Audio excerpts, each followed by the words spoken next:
এখানে ব্লাউজ কাটাতে 190 টাকা করে নেই, কিন্তু কিছু কিছু কাস্টমার আছে কি বলো তো, যেটাই তুমি পারফেক্ট বলবে, এই যে দেখো হাতায় রানী রাসমণি কুচি দেওয়া বলো, বা হাতায় লাভ কাটিং, কত রকমের কাটিং আছে। ডিজাইন করলে তো তোমার স্বাভাবিক সবাই রেটটা বাড়ায়, কিন্তু আমার একটাই রেট 190, ওই 10 টাকা বাড়াই, এর বেশি নয়।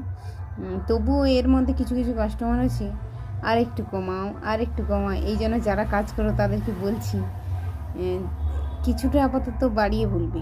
কেন, যখন দেখবে 200, 250, 300 বলবে, তখন দেখবে ওরা ঠিক একই রেটে দিয়ে যাবে।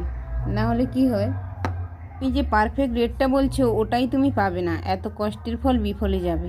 ওরা বোঝে না যে দেখো, একটা এই যে আমরা কারেন্টে কাজ করি, তারপর একটা আস্থিন মানে যে ভেতরে যে ফলসটা দেওয়া হয় ওর একটা দাম থাকে, সুতো আছে, পরিশ্রম আছে, তারপর এই যে আমাদের যে হুক হেম করা ওর জন্য এক্সট্রা একটা লোক থাকে।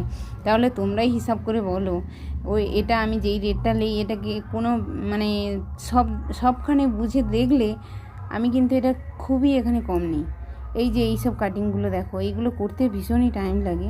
তো তার মধ্যে আজকের এমন একটা সিন তোমাদের হাসি সিনে একটা বলি।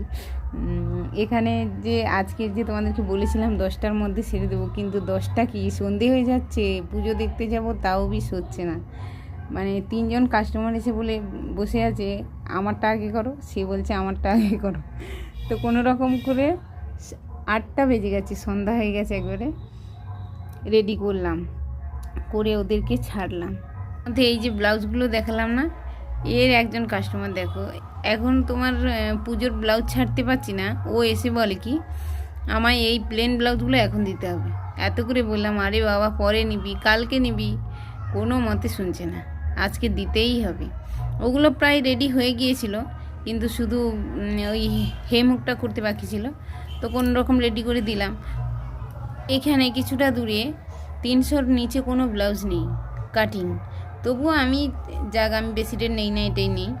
তো অবশেষে সবাইকে ছেড়ে দিয়ে একটু বসলাম, আমি বলি যাই হোক আজকের আর কোনো কিছু কাজ করব না, দিয়ে একটু বাড়িতে প্রদীপ জ্বালালাম, দিয়ে পুজো দেখতে বেরিয়েছি। দেখো এই যে কালী ঠাকুরটা দেখতে পাচ্ছ, মানে এত বড়, কিভাবে দেখতে হচ্ছে তোমাদেরকে তবুও একটু দেখালাম, বিশাল কালী, মানে দেখলে কি এতটা মোবাইলেও আসছে না। তারপর চলে এলাম আমরা পালপাড়া, এখানে সবাই দেখো ফানুস উড়াচ্ছে, একটু ভিডিও করলাম, খুব আনন্দ হলো কালকে। অবশেষে চলে এলাম বাড়ি। কটার সময় বাড়ি এলাম জানো? 1টার সময় বাড়ি এসেছি। চলো টাটা।